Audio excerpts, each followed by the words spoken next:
Hi, so we're here with Leon. Can you tell us a little bit more about the Felix Project, where we are in East End of London? Yes, so we're here, in our depot in East London, and next to the depot we have a kitchen. But the Felix Project started 6 years ago, and is now London's largest surplus food redistribution charity. So what we do is we take surplus food from almost 400 businesses, and you have to think from big ones like Amazon, Ocado, HelloFresh, the big supermarkets, but also lots of very small food producers, factories or corner shops who give us their surplus food. And we did that last year. We did the equivalent of 30 million meals, where 420 grams is the equivalent to a meal. That's a government number. But we started 6 years ago, very small, through our founders, Jane and Justin, who were Felix's parents, and in his memory they started the Felix Project. Last year we did over 12,000 tons of food.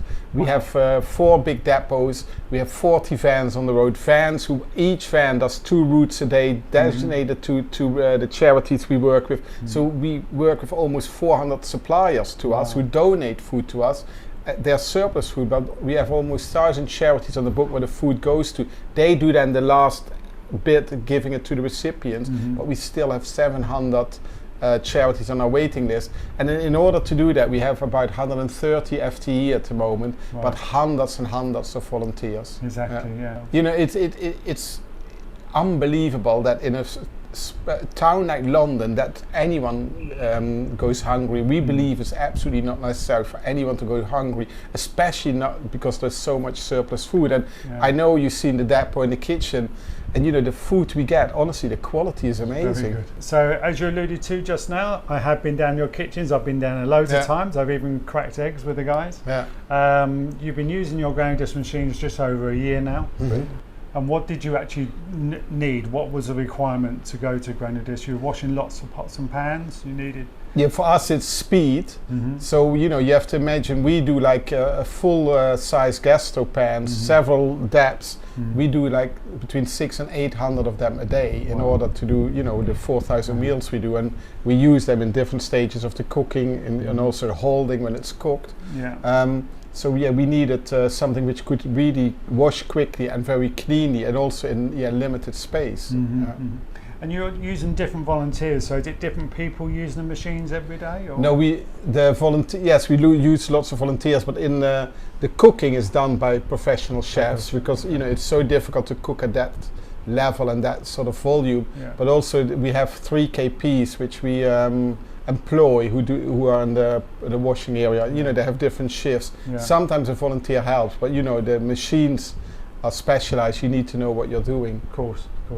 And before Granuldisk, what would you have done? How would you have washed your pots and pans? But a lot of it was done by hand. So this is a big help. And what does Granuldisk give you every day? What would, if you ever say one thing, how would you say you benefited from having your Granuldisk machine? Well, one thing which comes to mind now, and that was a big key of using it, is the sort of the reduction in water usage, and also I think the reduction in chemicals you use. But the speed is the most important for me. And we have 2 machines, as you know, and that's really helpful. And one operator can sort of man them till we get very, very busy. Then we need 2, but in general we have 1 person at the same time in that area. Excellent. So working with surplus food every day obviously makes you environmentally sustainable, or is it more an economy sustainability? What are you looking for with every day? Well, that's a good question, and we in the leadership team talk about that often. And is it more about saving the environment by taking surplus food, using it and not damaging more food which we use, rather than damaging the environment, or is it the people you help? And for us it's both. One doesn't go without the other. There could be a day which we think is a long way away because of the reasons why food is surplus. Let's say there would be a day that there's no surplus food, but there's still people hungry. Would we still keep doing what we're doing? Yes.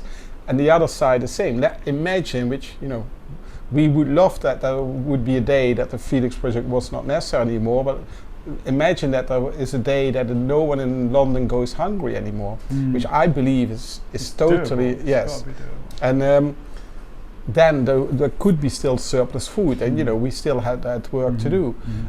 So for me, it's not one or the other; it's both, because they're interlinked. You can't cut them out.